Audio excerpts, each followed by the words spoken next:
এই তো আসলাম মাত্র। এত বছরের একটা সমস্যা আপনি দুদিনে আমাদের দিয়ে সমাধান করে দেবেন, আমরা একটা সমাধান নিয়ে আসবো, এটা আশা করা তো ঠিক হবে না। আসসালামু আলাইকুম প্রিয় দর্শক, কেমন আছেন সবাই? আশা করি আল্লাহর রহমতে সবাই খুব ভালো আছেন। দেশ সংস্কারে বাধা। ডক্টর ইউনূস সাহেব অন্তর্বর্তীকালীন সরকারের তিনি প্রধান উপদেষ্টা হিসাবে রয়েছেন এবং তিনি বাংলাদেশকে সংস্কারের উদ্যোগ নিয়েছেন। তার এই উদ্যোগের 1 মাস চলে গেছে। তিনি আন্তর্জাতিক মহলে জাতিসংঘে বাংলাদেশের হয়ে তিনি ভাষণ দিয়েছেন এবং সেখান থেকে $700 কোটি তিনি এনেছেন। এখন তিনি দেশ সংস্কার করবেন। এই দেশ সংস্কার করতে অনেক বাধা বিপত্তি তার উপরে দিয়ে যাচ্ছে। এখন কি তিনি সেই সংস্কারটা আসলেই করতে পারবেন, বা করতে পারলেও তিনি কতটুকু পারবেন? তার যে ইচ্ছা বা আকাঙ্ক্ষা, এটা আমরা বুঝতে পারি যে তার মধ্যে দেশের টাকা লুটপাট করার কোনো চিন্তা নাই।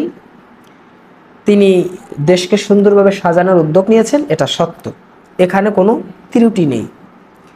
এখন এই যে দেশ সংস্কারে বাধা, বিভিন্ন ধরনের আন্দোলনের বাধা, তার বাসভবনের সামনে আন্দোলন, তিনি যে রাস্তা দিয়ে যান সে রাস্তায় আন্দোলন।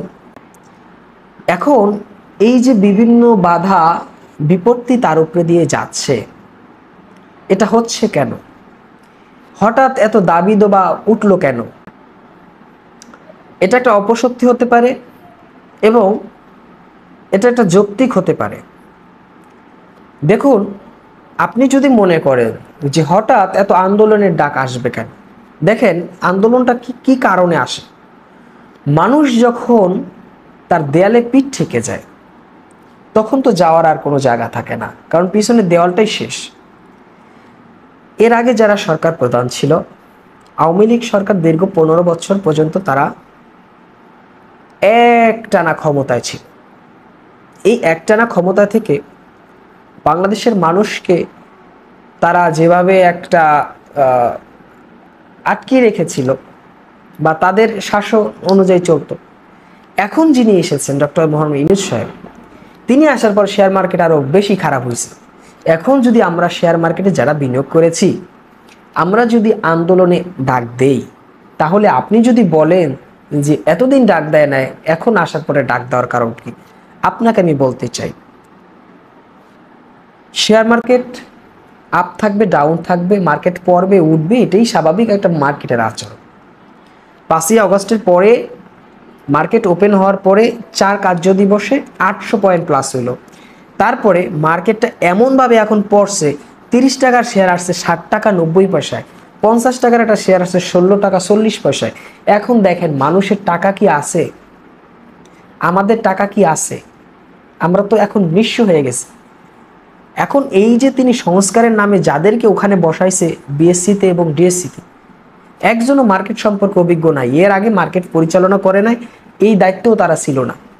তারা ছিল বিভিন্ন ব্যাংকে বড় বড় উচ্চ পর্যায়ে, কিন্তু শেয়ার মার্কেটটা তো এটা একটা ট্রেডিং ব্যাপার। এখানে তাদের ভুল ডিসিশনের কারণে মার্কেট এখন পুরো শেষ।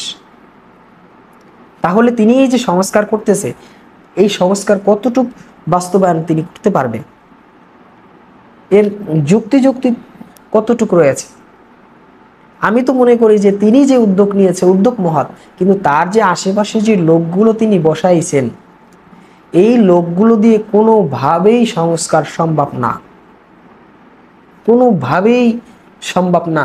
যেহেতু আমরা শেয়ার মার্কেটটাকে ফলো করি, বাংলাদেশের অর্থনৈতিক এর মাপকাঠি আপনি কিভাবে বুঝবেন? এখানে এই সেক্টরগুলো যদি আপনি ডেভেলপ না করতে পারেন, আপনি কিসের সংস্কার করবেন? আপনাকে তো আগে শেয়ার মার্কেটটাকে ঠিক করতে হবে, দেশের ব্যাংকিং সেক্টরটাকে ঠিক করতে হবে। ব্যাংকিং সেক্টর এখন পঙ্গু, তাহলে আপনি এই সংস্কারটা কিভাবে করবেন? এখানে তো বাধা আসবেই।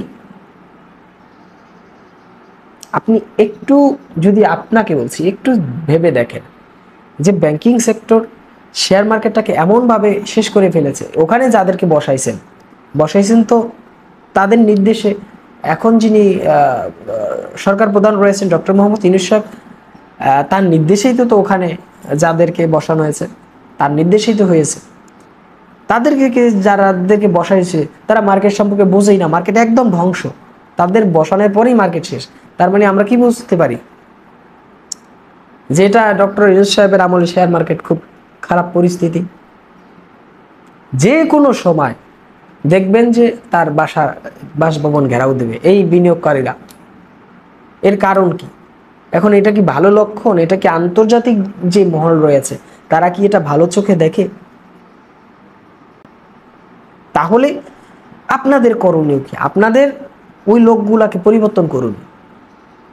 ওই লোকগুলাকে পরিবর্তন করে, আগে যে শিবলি রুবায়েত ছিল আওয়ামী লীগের সময়, আমরা সবাই বলতাম যে এই মনে হয় যে এই পদের থেকে গেলে মার্কেট ভালো হবে, আমরা এই আশায় বসে আসছিলাম।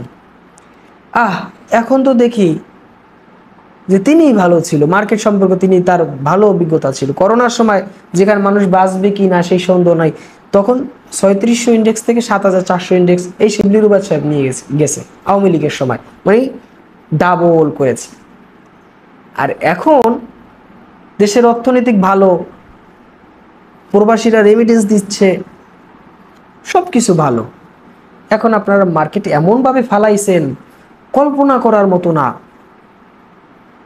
আমি অবাক হয়ে যাই যে মার্কেট এরকম কেন।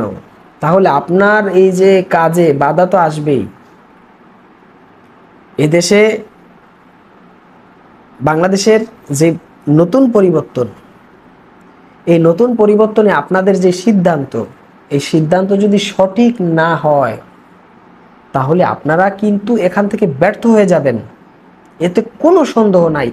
আমরা আপনাদেরকে সাপোর্ট করি, এখানেও কোনো সন্দেহ নাই।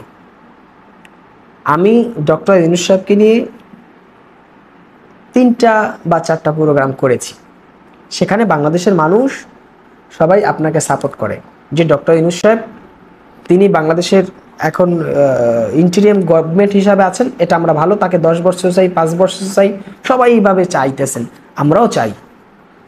আপনি থেকে দেশ সংস্কার করুন, আমরা চাই, এবং সুন্দর নির্বাচন দিবেন, এটাও আমরা চাই। তো মার্কেটকে এইভাবে খারাপ কইরা, দেশের পরিস্থিতি নষ্ট কইরা আপনি সিদ্ধান্ত আপনাদের ভুলের কারণে আমরা শেষ হয়ে যাব, তাইলে লাভ হলো কি? আপনারাই না। আন্দোলন সংগ্রাম তো আমি নিজেও করেছি, আমার এই যে হাত এখনো দাগ শুকায় নাই।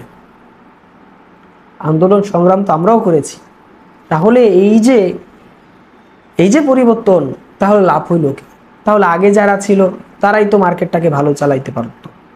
তাহলে এই যে আপনাদের এই সিদ্ধান্ত যদি পরিবর্তন না করতে পারেন, মানুষ কিন্তু আবার বাসভবন ঘেরাও দেবে।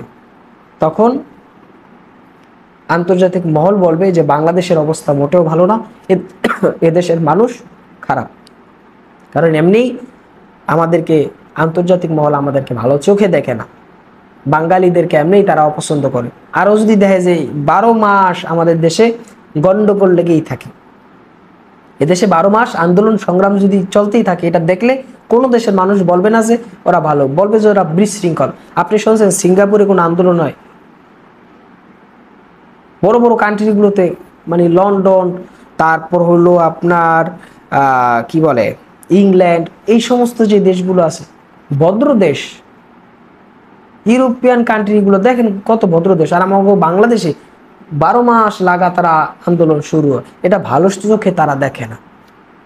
প্রিয় দর্শক, আমাদের চ্যানেলটি সাবস্ক্রাইব করে রাখার জন্য অনুরোধ জানাচ্ছি। আমাদের চ্যানেলে ইতিমধ্যে দেশের কারেন্ট ইস্যু নিয়ে অনেকগুলো প্রোগ্রাম আপলোড করা হয়েছে, সেই প্রোগ্রামগুলো দেখার জন্য অনুরোধ জানাচ্ছি। এতক্ষণ সাথে ছিলাম আমি প্রিন্স। সকলে ভালো থাকবেন, সুস্থ থাকবেন। আল্লাহ হাফেজ।